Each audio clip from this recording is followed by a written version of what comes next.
OOCS into a wider galaxy, Part 356, Capes and Conundrums. And what is this? Harold asks as a Vishanian hands him the communicator. She says nothing and he shrugs before activating it and starts browsing through. The model is crude and reinforced with several scratches in places that hint that it came from a person with powerful claws they weren't entirely in control of. An older model, too, older and cruder than the designs the Undaunted had memorized and could make blindfolded. Not that he hasn't seen it before. As Herbert. These are popular burner phones.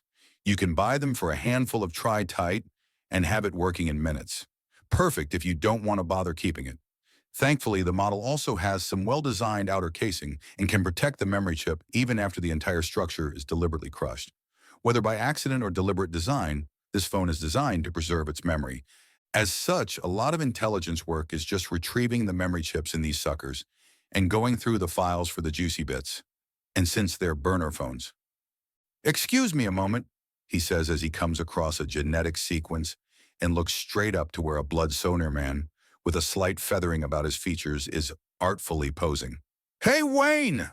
"What?" Drac calls back. "Where's Hafid? I got something here he needs to see." Harold calls up and his arms snaz out to grab the wrist of the now departing Vishanian. "You're staying with me, miss? You've done good work, and..."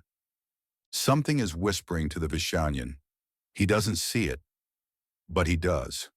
"What?" he asks as B blinks and tries to understand just what that was. "What?" the Vishanian asks. "What's whispering to you?" he asks, and her expression grows shocked. She tries to jerk away, but he holds on. "Just moments ago, it told you something. It..." She looks panicked, and the situation is devolving. "Calm down, I'm not going to hurt you. Stop pulling so I can let you go without sending you staggering." She pauses for a moment, and he slackens his grip. She pulls her hand away from him and stares. "Miss Green, what's going on?" She runs and he sighs. "Okay then, we're doing things that way. I presume the traveling gap in my echolocation is a Vishanian at full sprint," Hafid states as he descends from above. "She gave me this. I need you to double-check for me. Is the DNA code in this message that of the natives?" Harold asks, holding out the communicator for Hafid to take as he lands. He does so and quickly examines things. His eyebrows climb ever upwards as he does so. "Where did she get this?" "She didn't tell me. I saw something odd happening to her, and when I inquired, she tried to run. I grabbed her wrist, but she then panicked." Harold answers, and Hafid stares. "So the oddities come to you as well," he notes. "What, did you think you were the only one having a fun life? I've been alive less than a year and have done more than most do in centuries," Harold remarks. "Why, you find something?" "Maybe," Hafid says. "Meaning yes, but you need to investigate first." "Yes," Hafid admits. "I've got something going too," Drax states. "Yeah, Waynes can't stay in Gotham without drama. Go figure." Harold notes, and despite Drac being at least 3 stories up, the scoff can be easily heard on ground level. "So it's got the full readout of things?" Drac asks as he jumps off the building and stops posing like a drama student and slows his fall at the last moment to look over Hafid's shoulder. Hafid gives him an irritated look before stepping to the side and holding the communicator out further. It is an accurate recreation of the native genetic structure. Mostly, there are inconsistencies. "Did you really memorize the whole thing, or did you just learn the pattern?" Harold asks. "Both, actually. There are mental exercises to help with that." "Do they have names?" Harold asks. Imprints on the ash point the way to an unseen entity moving, and moving fast, but in complete silence. It wasn't safe. She wasn't safe. Without the commands, she wasn't good enough. She was never good enough. It wasn't enough for her alone. She couldn't even stand at attention without the voice reminding her to square her shoulders. It had always been there, but he saw it. He saw everything. His gaze was nothing short of a violation of everything. There was no secret, no privacy, no warning, no nothing. She was nothing and wasn't good enough, and you are. It's back. It's still with her. You are better than that. She doesn't understand. There is so much she doesn't understand. how others can move so confidently, how they can stand so tall without knowing there is. She doesn't know what is helping her or why. Care, love, hope. I don't understand, she says. Try talking it out. That usually helps. The young voice of the Herbert says, and she jumps as he sits down next to her on a small pile of ash. Calm down. I left my weapons behind. I'm not your enemy. What? We're not enemies. We're declared allies. You need help. You are an ally. I will help you. Simple, no? Herbert asks. Explain. The order is very clear, but very unfamiliar. It has never steered her wrong. But it has never asked this of her. Never. It has never steered her wrong. I don't know how to explain, she says after a bit. You don't have to go into detail. You don't have to use fancy words or even the exact right words. I have a friend I never met. They know everything, and they help me. Answers, secrets, all sorts of things. I'm not good enough alone, but with them I can do anything, she answers. And why did you run? Herbert asks gently. He saw them, didn't he? He saw a vague impression of someone talking to you. There was no color or shape, just a presence he could see, but not sense in any other way, and only for a moment. He's worried. No one else ever saw them, she says. He and I have looked clean into the infinite beyond, but I'm here through a robot body. I can't see you with my own eyes, but he can. The infinite beyond? We're coming up with many names for it, but the official name is the other direction. It's a place made of a special not axiom that is much more powerful.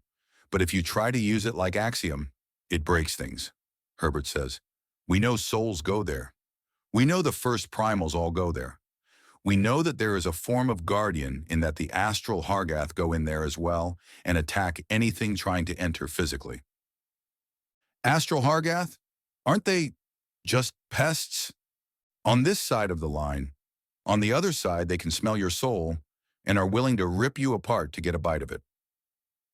And the voice? If it is in the other direction, then you're being spoken to by a spirit, a primal, or something else. Astral Hargath only eat part of the soul, parts needed to connect to reality. Anyways, I can't see it myself, as I said. So this is just me throwing out information, Herbert says. She looks up and everything has gone crazy. So, can you hear me, my friend? What do I do now? She receives her answers and stands up. Got an answer? Herbert asks. I need to talk to your brother, she says, and Herbert nods. All right then, let's go talk to him.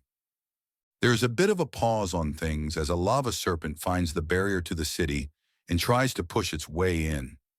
It eats the kind of plasma blast that can reduce a battleship into a broken husk. There is a grinding and cracking sound as the massive metal horror starts to harden as it falls and scrapes down the sides of the trench and then slams into the magma far below. So we have how many different conspiracies going on? Harold asks as Herbert and the Green Vishanian arrive back. Oh, looks like we have our friend returning. Hello, brother. We have a mystery. And the mystery is, our friend has a friend, and you're the first person other than her who was ever aware of them, Herbert says, and Harold's eyebrows go up. Why are you... Like you have a friend you never met. There are heroes humans know, but never saw before. Meet some of them. The Waynes, dark knights who bring compassion and keen minds to deal with dark enemies, Herbert says with a sweep of his arms. An unseen friend? Harold asks, walking up, then leans to the side as there is something there. But it's not there. Not at all. But what it did just happened. They tell me to stay calm, but... What do they sound like? Harold asks. I can't tell you. They've been with me for so long that it's like hearing your own heart. They sang to me in the tube. They helped me study as a little girl, played games with me, helped me through my training. They read for me. They read for you. It's not my fault. Letters keep changing on me. It doesn't make sense. But they tell me, she protests. Okay, let's start again. Hello, my name is Harold Armory Jameson. I'm a clone, named by my brother, who's piloting the robot there beside you. Hello, Herbert says. Now, what is your name, dear girl? And do you have a name for your friend? Are we really talking about the invisible friend of an invisible woman? Drac whispers to Hafid. He receives a sharp look in return. I'm Insight. My friend. They have no name. They speak only rarely. It's more feelings, she says. I am insight beyond simple understanding. Your friend helped you with your name, didn't she? When she speaks, it's poetry, either so simple and to the point or the sort of prose that would take me hours to even start to think of. Insight says, her voice is mine. I don't know if it's coincidence. If she looked for me because we're alike or if she made me like her. But she's my friend. Everything she has ever had me do has worked perfectly, every time, which is why I'm telling you this now. I see, they sound like a wonderful person. Now, I ask you one final time to make extra sure, is your invisible friend really a friend? Why are you asking? I don't see them right now. So if you want to say something they can't hear, now is the time. If you're not safe with them, then I will do what I can to. Harold trails off as he sees the expression on her face. I don't think I was saying anything so confusing. Why do you care so much? She asks, and he shrugs. Why wouldn't I? Harold asks, and there is the not image of something whispering to Insight. What did she say? That you're telling the truth, but I still don't understand, but I trust my friend. And does your friend have a name to give us? Harold asks. The presence that isn't whispers again, and Insight looks confused. Repeat it, Insight asks, and the presence says something again. She then starts speaking, haltingly, in one of the primary Zetan languages. Surrounded by laughter and death, you will call my name to usher my eternal death and ever birth. She's currently laughing, isn't she? She is. She just said that this is the part where things get fun. Insight says, and Harold considers. Isn't time travel supposed to be impossible? It is, Herbert says. The future ever shifts and the past echoes what is to be. Insight answers at the behest of her friend. You have someone clairvoyant on tap, and you're just a soldier? Drac asks. I'm an elite soldier. Not everyone ends to lead, it's fine, Harold says. Yeah, the sheer amount of work really isn't worth it some days, Herbert adds. But does your friend want you helping us with the natives? Insight listens for a moment before nodding. She does, but won't force me in. And what do you want? Harold asks. My friend wants it, so what do you want? It's okay to want something different from your friend, Harold says, and there's the image of the friend whispering to Insight. She agrees with you, and I do want to help, but I mean, what do I do? Insight asks. Whatever you want, Harold replies, and she blinks. I want to help, Insight agrees.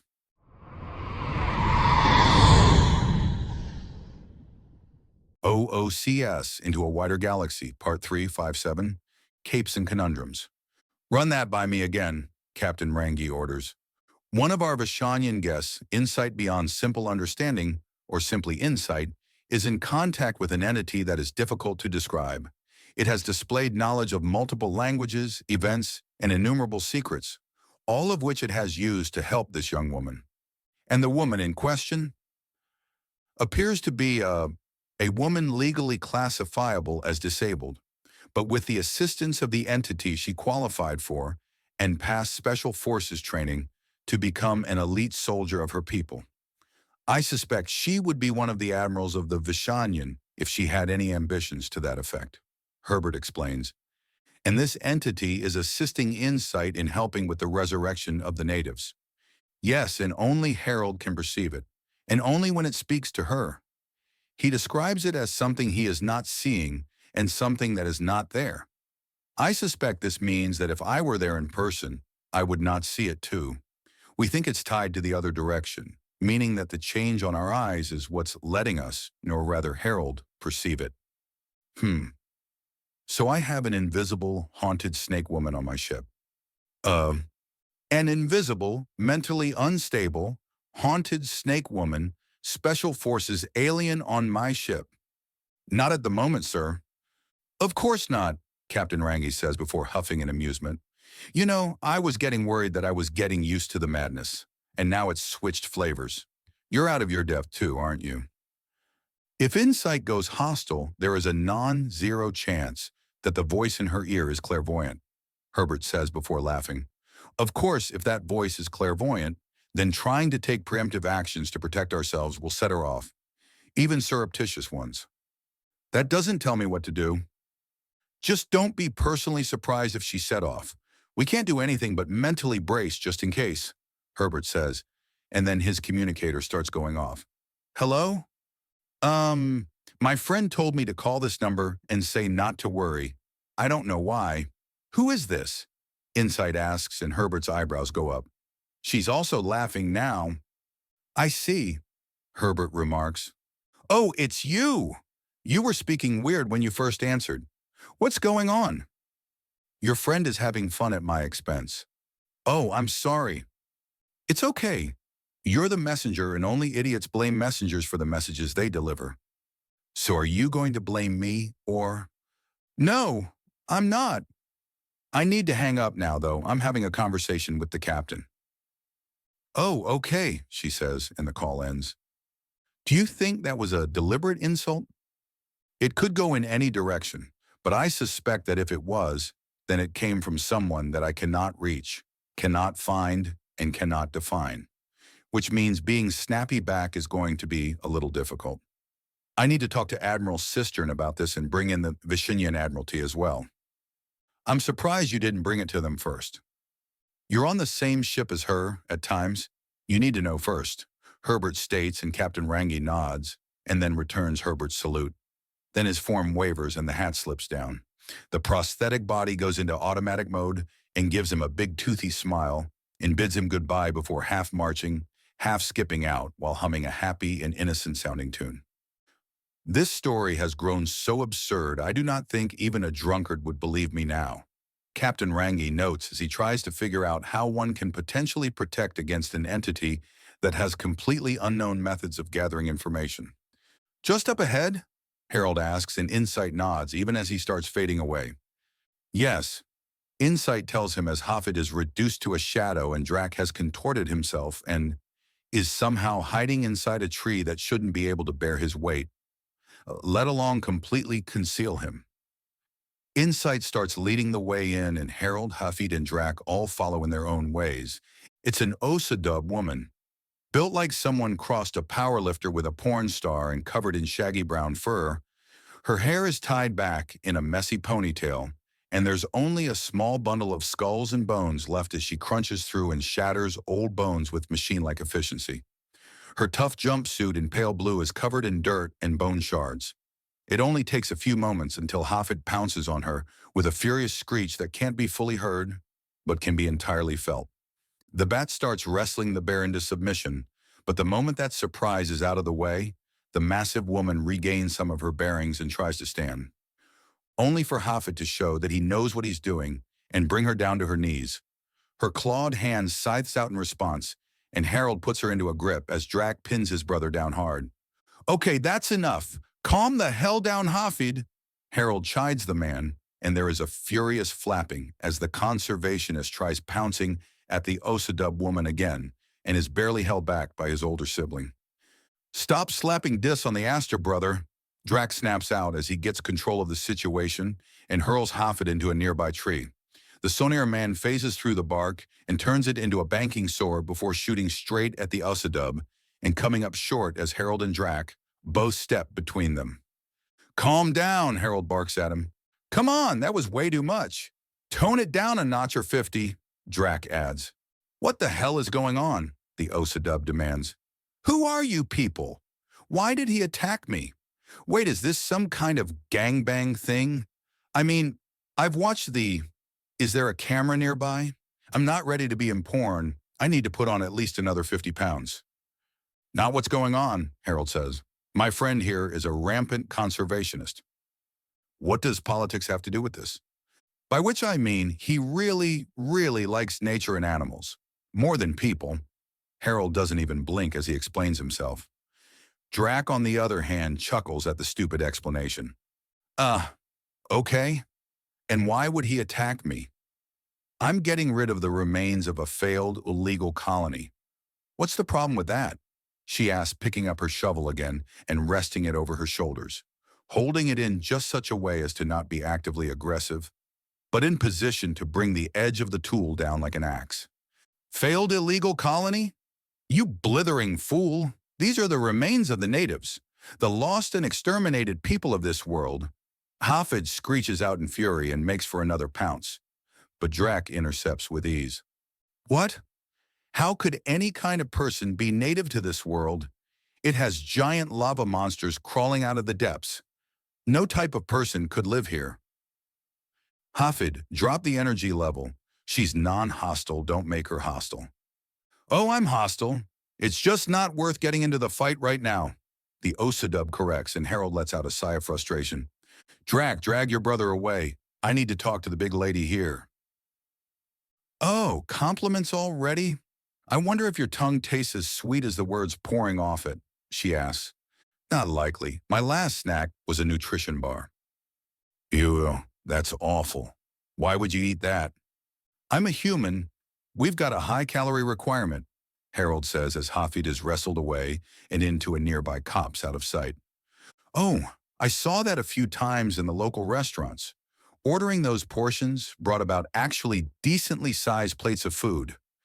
Granted, they're decently sized for a little girl, but props for getting close, she says, and Harold reaches into one of his expanded pockets. She adjusts her grip on the shovel with full intention on bringing it down with her considerable strength if he tries something. She pauses as he brings out a box in stasis and cancels the field. Her nostrils flare as she catches scent of something savory and well-cooked. Harold opens the box to show the large amount of fish and chips. For me? She asks. Peace offering. He answers and she impales the shovel into the ground next to her and takes the box. She sniffs it again and takes out a chunk of beer-battered fish before taking a big crunchy bite. She nods and finishes off the piece. Received and accepted. Talk, she says before starting to eat the fish and chips. As you've surmised by my berserk buddy being pinned by his brother over there, Harold says, jerking his thumb to the copse where Hafid is being held back by Drac. The bones you've been breaking down belong not to some failed colonists, but the now extinct natives of Scathach, a native society that went extinct not long after Scathach was first colonized. The lava serpents bred out of control, spread, and that's all she wrote for the poor critters. A sad tale, but what do you want? I'm a handy woman between jobs, and I need to make creds to pay my rent soon. If you want more out of then I'm afraid there isn't anything.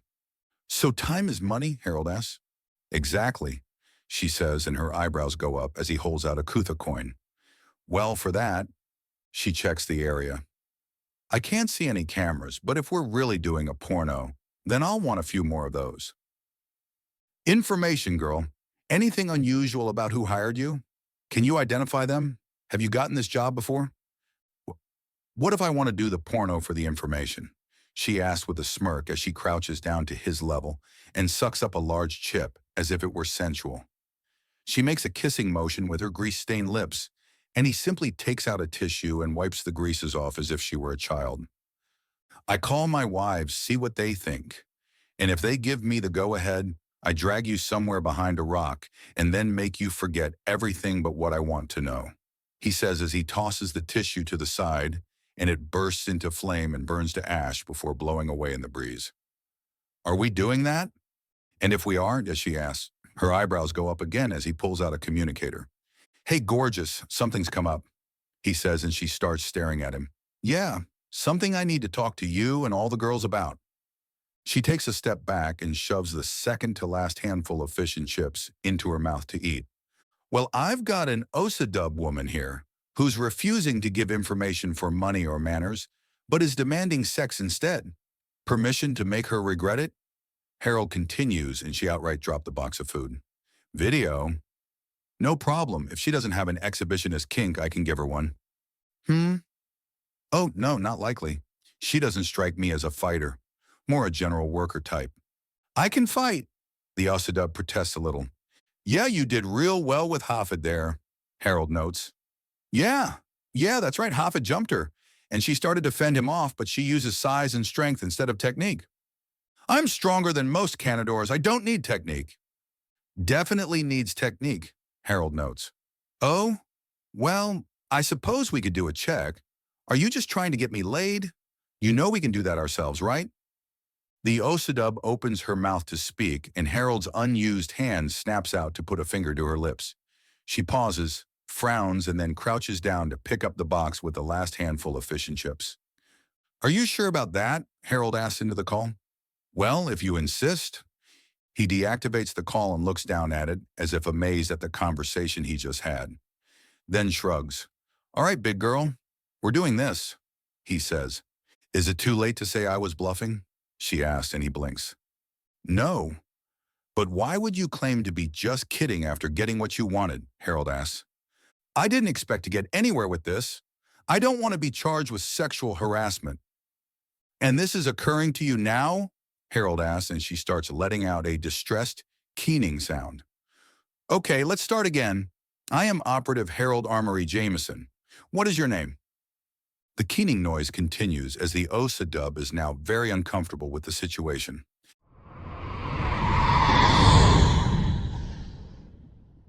Chapter 358 is not safe for work. This is the summary of the chapter. Winifred Berbel-Stein, a towering, curvy alien woman, finds herself led into a secluded grove by Harold after a teasing exchange in which he playfully challenges her promises and size comparisons. Although initially shy and a virgin, Winifred is quickly drawn into Harold's confident ministrations. He deftly undoes her jumpsuit, carries her against a tree, and uses his strength to explore her body, all while she surrenders to powerful pheromonal attraction. Their encounter proves both intimate and athletic. Harold alternates between gentle teasing, lifting her effortlessly, and more forceful thrusts that leave them both breathless. Winifred, overwhelmed by sensation, clings to trees and to Harold, moaning and growling her consent as he guides them through multiple positions. After an intense first round, they pause to share exotic snacks and juice, playfully feeding one another. Reinvigorated, they gear up for a second session, with Winifred playfully demanding to host at my place and to join Harold's team in future endeavors. The scene closes with affectionate banter about appetite, both carnal and culinary, setting the stage for more passionate, food-infused interludes.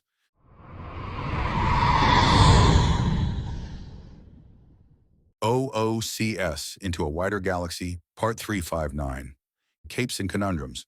Hey, Ter! Welcome to the Witch's Coven! Herbert calls out from his prosthetic body as Terry walks up with Ace, whose ears are twitching and flicking about, and looks distinctly amused. Witch's Coven? Terry asks. I don't know what those words mean. He's using cultural shorthand to explain that we're scheming, Giria states as she looks up and then nods towards Ace, who nods back while wagging her tail. Ace rushes up, having clearly heard what the conversation is, and then she makes a few gestures that Uma, the Takra, and Agatha Crimsonhewer, the Canador, can easily understand and start returning before making some adjustments. What's going on? You know the conspiracy that your uncles are fighting? Well, Harold has called the bluff of one of their women who was demanding sex in exchange for information. If the girl goes through with it, Giria trails off. Terry finally notices that she only has a few touches of war paint on. It took him till now to remember that the more paint the Desert Nagasha has, the more serious she is. And one with only a few designs and highlights means she's in a playful mood. And with how addictive a human is, well, she's going to be following us around like a little lost kitten. But we have a rule. Warriors only, Uma says simply. So the question is, how do we turn a handy woman into a warrior? Giria asks as she indicates what they were presiding over. Images of a large, shaggy furred woman winning contest through little more than sheer brute strength and the kind of practicality that leads to breaking down walls next to indestructible doors. Or more often, cutting the hinges off a door rather than picking the lock. She's broken a couple of the contests already, and from the looks of things, is the kind of ruthlessly pragmatic that can work. But what is she lazy? Terry asks, and Ace nods. Exactly, Giria says. We need to find a way to put some pep in her step. She's completely content to just sleepwalk through life and only shows her skill when pushed. Think it'll work like in that movie? Dumia asks and Uma considers. Well, Osadub are big food girls. I don't think we can train her in kung fu with a food bribe, Herbert says. Of course I could be wrong. Want to find out? I'm not sure if you're his worst enabler or his sidekick, but I now have some reservations on doing so. Giria notes for a moment and smiles. Oh, what the hell? Why not? Ha! You're fun with minimal face paint, Herbert notes. I so rarely get a chance to speak with you girls like this. Are you referring to us as in-laws or Desert Nagasha as a whole? Giria asks. I should say both, but the latter. Most of your species I find on the field are either disgraced criminals who've already gone through a species-wide censure for breaking the social contract of that war paint or wearing full-body jobs and don't have a single funny bone in their bodies. You encounter a lot of the shamed? Giria asks. Centris is where I am posted. What do you know about it? Foolishly, it's the meeting point of all major galactic concerns. It's massively corrupt, massively overpopulated, and for every million credits that flows into it, maybe one gets spent how it's supposed to. All very true, and as you can imagine, in a place where no one really knows anyone, there's a lot of money on the ground and plenty of opportunity for the corrupt and criminal to grab it. Oathbreakers and shamed would find their way there in force. To say the least, some days it feels like there's only 4 types of people on Centris. The criminal, the corrupt, the victims, and the poor idiots trying to fix things. And you rate as? An idiot. But my methods can make me look and feel like a criminal, Herbert remarks. There's only so many times you can terrify someone beyond all reason or leave your opponents as gibbering messes before you feel like the bad guy. I need more than that. Then you need to sign some NDAs, Herbert retorts. So, just for clarity, Mr. Jameson has gotten with a, what now, Terry asks. Little shorter than me, but heavier by a large margin and food-obsessed. Agatha states, and Terry looks at her in shock. Ace then quickly signs something. No, I don't think putting a bowl of soup on a drone and seeing how well she can chase it is a good idea. It's liable to spill, and that would lead to a very upset Osadub. There are more quick signs. We're trying to see how well she can be brought into the family, not immediately start a blood feud with another woman that's bound to our husband. Giria notes, and Ace gives off a few signs. She sighs. Do you know serpent battle sign? Ace nods before giving off another series of hand signs. Giria nods. Thank you, I can barely keep up with Klaxian sign on a good day, let alone to a girl who talks light years in seconds. Ace's next sign has her fingers stretched out and waving back and forth. Yes, haha. I can't keep up in all the languages you know, Giria notes. Ace blows a raspberry and Dumia just starts laughing at the dumbfounded expression on her face. Terry is right behind her. And then there's this ridiculous bit of nonsense. You can almost hear the gears grinding away in the heads of the judges and lawyers who penned it, Mr. Robin White says to a very amused observer Wu as he pulls a framed piece of paper off the wall. Amendment 41. In the event of a natural disaster, all insurance claims not filed under acts of God will be regarded as fully valid and well regarded. Observer Wu starts reading.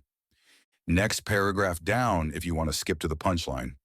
Amendment 41B. Henceforth all acts of God shall be the responsibility of the primal gods of the primal faith, will be considered the business of the private citizen, which is the primal god in question, and therefore subject to legal address. Observer Wu states, wait, the legislature tried to make things the responsibility of people regarded as physically manifested deities? Keep going, next paragraph. Amendment 41C, acts of God shall no longer be defined as anything other than the acts of primals. Amendment 41C1, acts of chaos, formerly known as acts of God, are once again to be considered uninsurable. Tells a story, doesn't it? Robin asks in amusement. Oh yes, is this legislation still in effect? No, but it's referenced in the local bar exams. That there is the core of a mess so massive that it's had knock-on effects the galaxy over. From my understanding, a full 20% of polities actually references it in their legal studies. It was that much of a mess, Robin says happily, which is a big relief to me. What do you mean? It means that a significant chunk of the galaxy considers things in a similar legal manner to our own people, that we can fully understand them from a legal and legislative standpoint. Once greater contact between Earth and the rest of the galaxy is possible, we will be able to have business deals and contracts. We're speaking their languages, all of their official languages, already. Is there a downside to this? There's downsides to everything, Observer Wu. They also understand many of the legal thresholds that we have, such as public domain and copyright laws. Oh, it's going to come up eventually, especially once your report reaches this section. But due to the sheer size and differing polities of the galaxy, copyright law, like say one revolving around a certain group of extremely popular comic book characters, varies from place to place. And if something has spread past polities, then it must be dealt with according to the polity it's in. Makes sense. International law is less agreed upon laws the world over and more an agreement to follow the laws of the country you're in and defaulting to the country you came from if you're in international waters. It seems to be much the same in the galaxy. Generally, it varies slightly from place to place, but if you're under 10 light hours from the nearest star, then consider yourself under their laws. It actually begins from roughly 5 light hours out on average, but some cases have argued up to 10. Interesting. Another interesting tidbit is that it means that Pluto at 5.5 light hours out from the Sun is technically in intergalactic space, which is an example as to why such things would be confusing. Objects in orbit around a star. Exactly that, sir. The orbital paths of bodies surrounding a star generally trace the legal space. What if multiple different polities own differing planets or territories in the system? Who gets claim to the star? Say, for instance, a colony is set up on Venus, another on Mars, and they both split from Earth. Who claims the system? It would default to the oldest settlement. But if that answer is not enough and we assume that it's some other system that has multiple colonies established at the same time, or if we simply discount seniority, then it would be considered a joint system, with one exception, which is homeworlds are sacred. The galaxy over, a native species always owns the homeworld. That said, there are uplift methods to act as regents and administrators over recently ascended races. Most species undergo a period like that, but it usually only lasts long enough for a few generations to pass. I had heard of natives to Xueting that are extinct.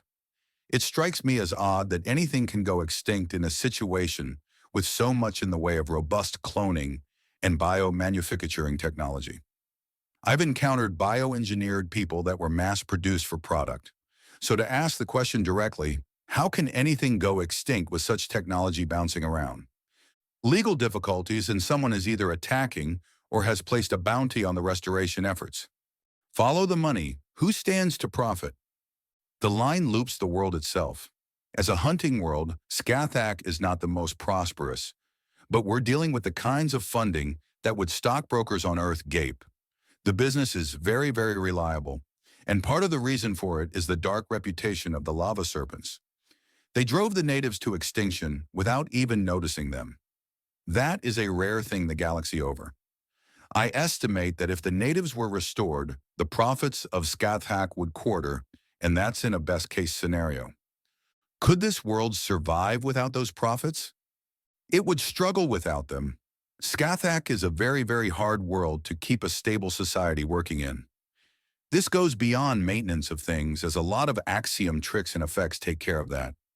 It's the sheer level of danger. The Sonar are the primary inhabitants, but they have much more powerful senses in regards to hearing and smell. You go outside and you can hear the world just readying itself to detonate, can smell things burning at all times. It's worse for the natives, and if not for the amount of money they get, they wouldn't tolerate it. Not when they can live in peace elsewhere. A sustained boomtown. It can survive without the boom, but the population would flee, observer Wu notes and Robin nods. So as you can imagine, there is a good deal of motivation to keeping the natives down. And that's just the brutality, practical level of things. Pure economic. Do you think there are other reasons? Of course, there are more creeds, faiths, and philosophies than stars in the sky. Our own star produced quite a few, and we are far from exceptional in that regard. I couldn't tell you what exact moral, legal, or spiritual system would be responsible for ensuring an extinction remains so. But I can guarantee you multiples of each. There's too many for there not to be. Really? It's the infinite redneck theory in practice. Infinite redneck theory? If an infinite number of rednecks shot an infinite number of road signs, an infinite number of times, they would inevitably recreate all of Shakespeare in Braille. Mr. White finishes explaining, and observer Wu starts chuckling. I never heard it put quite that way before. It works, though. I suppose. The text comes in from the temporary employee, reporting the job is finished for that chunk of land and demanding payment for the complete task and the half up for the next one.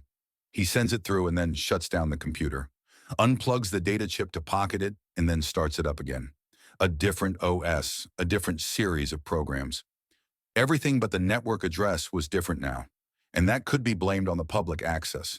He already had dozens of scapegoats, dumb kids just hanging around and mooching off the network, patsies to his plans. If you could consider keeping a good thing going a plan,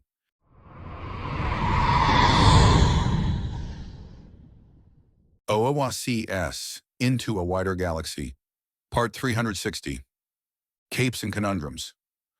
I don't think glaring a hole into the building is going to lay its secrets bare, Drac notes in amusement as he descends beside Hafid. He gets an even look in return, even as he passes the datapad to him and waits. No clear ID? Just suspects.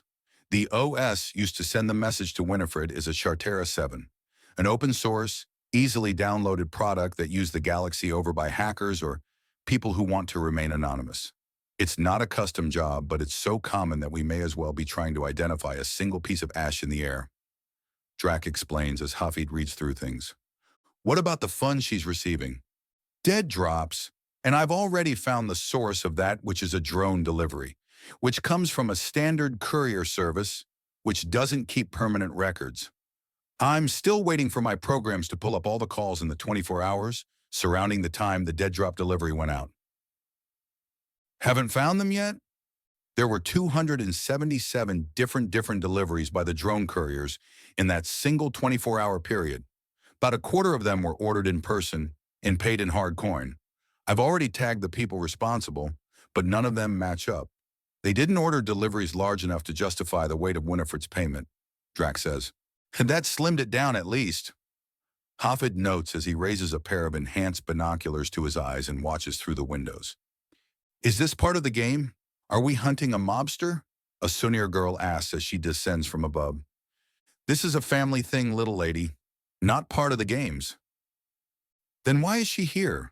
The Sonir girl asks, pointing, and both of them turn to find that Ace is wearing a Batman t-shirt. There is a pause before their lopin sister holds out the bag of jerky she's slowly been going through. Our sister, Drac says. She's doing the tourist thing. But what are you doing? Something private.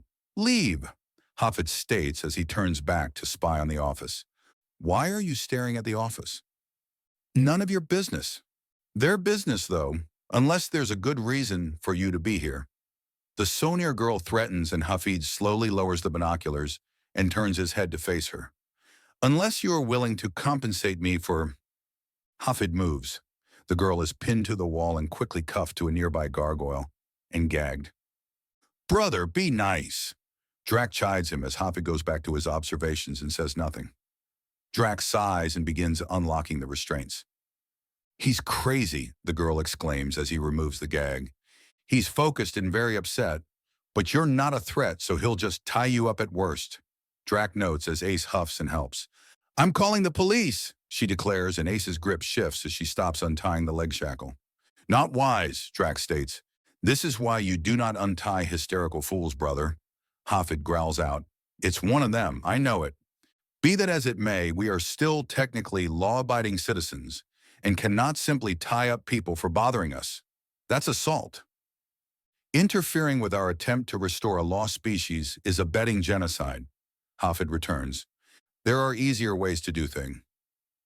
I am not the human brother. I cannot and will not simply seduce my way through my problems.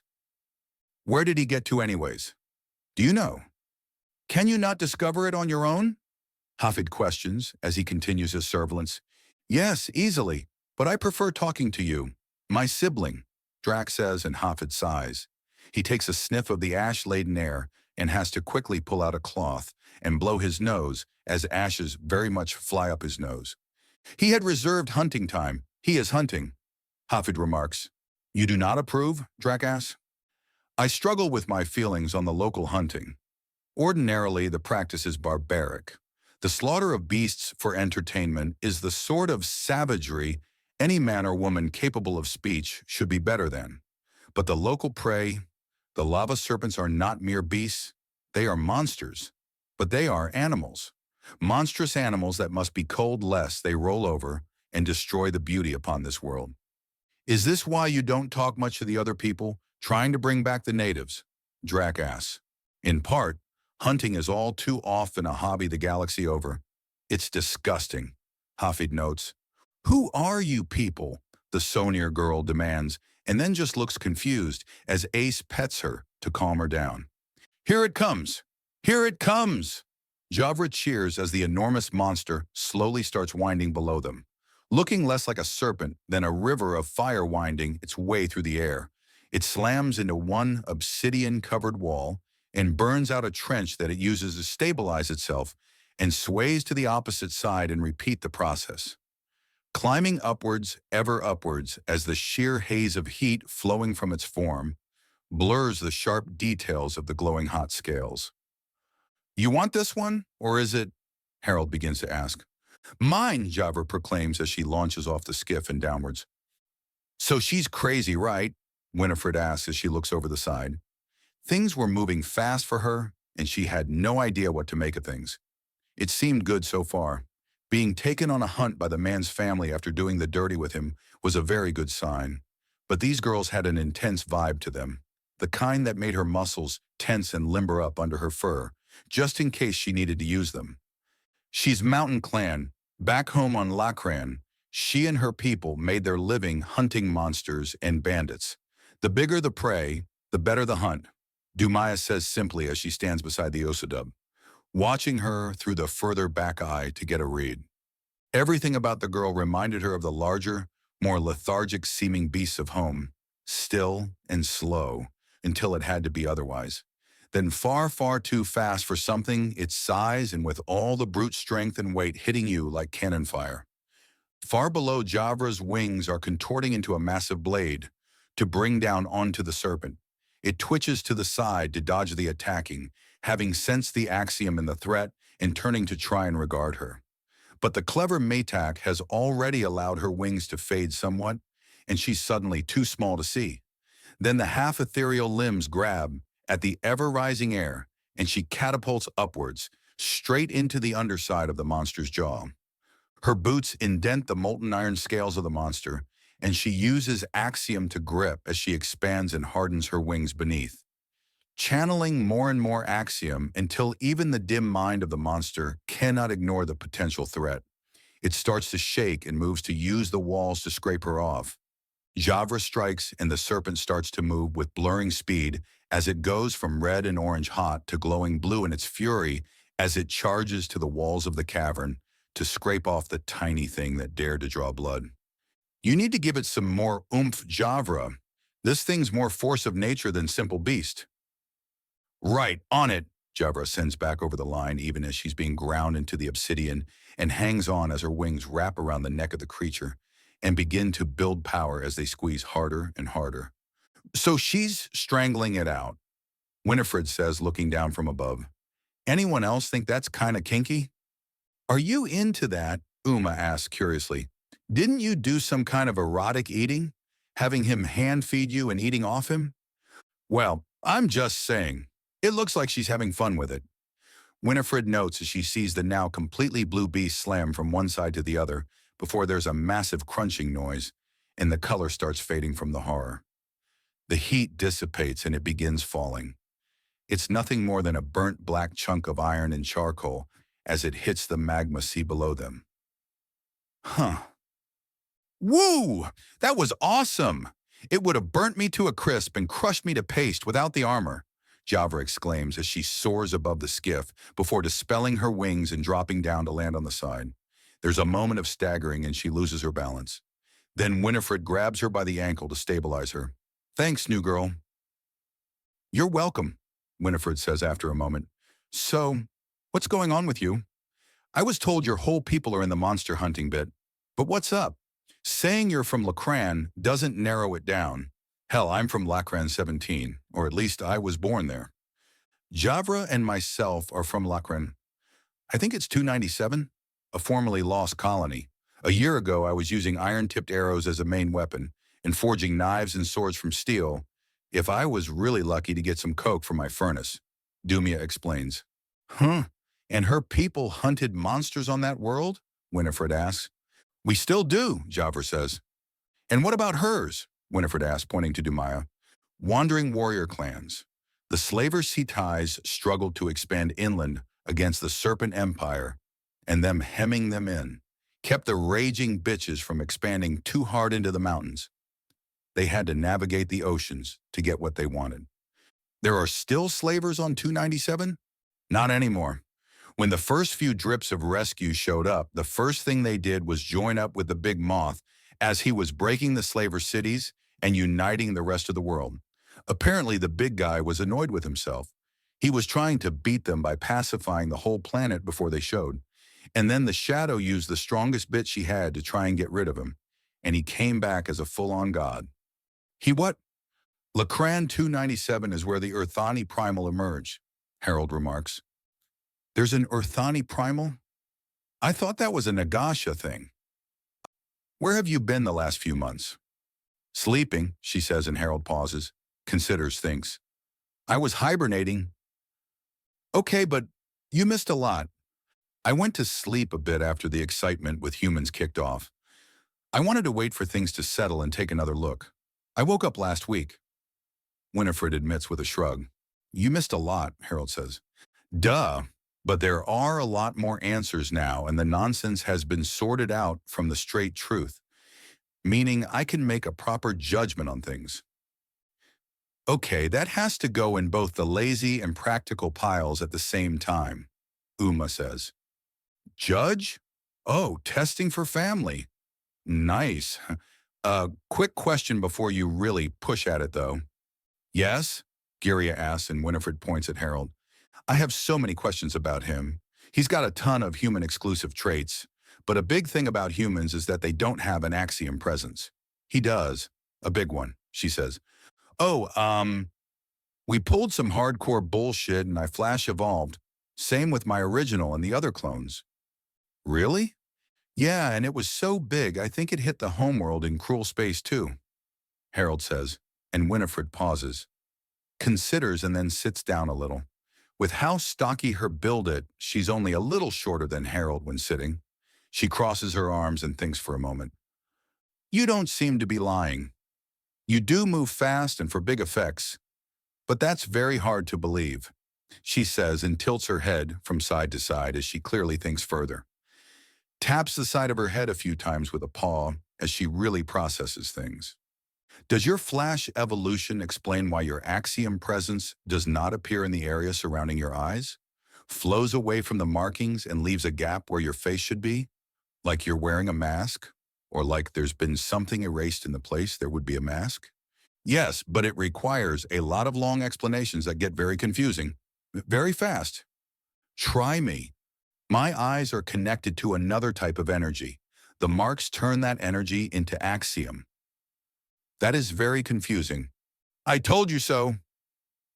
You did, Winifred says as she taps her head a few more times before sighing. This is going to take some actual work to figure out, and not a simple sit and think.